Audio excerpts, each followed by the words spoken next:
Textus Receptus advocates will use John Owen's criticism of the work of Brian Walton in publishing the London Polyglot to argue that believers shouldn't engage with textual criticism.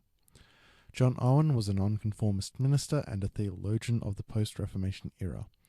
He still holds sway within Reformed circles today. Brian Walton was the compiler and publisher of the London Polyglot, and later a bishop in the Church of England. The London Polyglot was a Bible written in Hebrew, Aramaic, Samaritan, Syriac, Arabic, Persian, Ethiopic, Greek, and Latin. As well as making comparisons across these languages, Walton's work also listed the differences between the manuscripts that he and his collaborators had at their disposal. This caused a problem. Though Stephanus's text of 1550 also showed the variants that Stephanus had on hand, he did not publish them in tabular form. Walton, however, did. The effect of such a tabulation ends up being quite confronting. Owen and Walton were both concerned with the Catholic Counter-Reformation attacks on the veracity of Scripture. The Counter-Reformation claimed that the Hebrew and Greek were unreliable and that, in comparison, the Latin Vulgate was reliable. One of the ways that they argued this was the evidence of variance between the Greek and Hebrew manuscripts.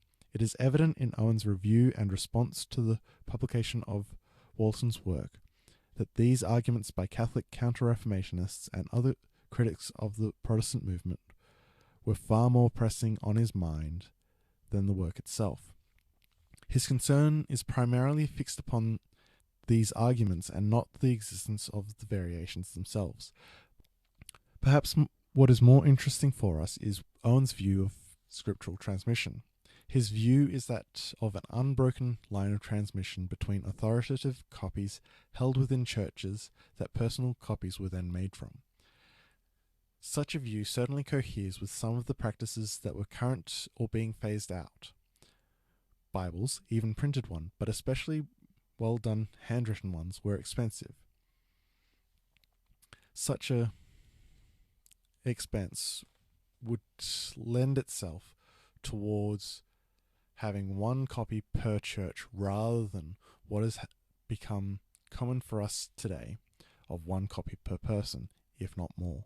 The question then becomes, for the Textus Receptus advocates who claim Owen for themselves, is what evidence do we have for such transmission? Certainly the two closest contenders for such a view of transmission appear to be Codex Sinaiticus and Codex Bezier. Codex Bezier could very well be what Owen has in mind. However, it is clear from both Codex Sinaiticus and Codex Bezier that they have much later edits done to conform not, as it were, to some church text from some other church, but perhaps, if Owen is to be believed, to conform to the personal copies. The second question would need to be, where do we find Owen's historical reconstruction within the text of Scripture?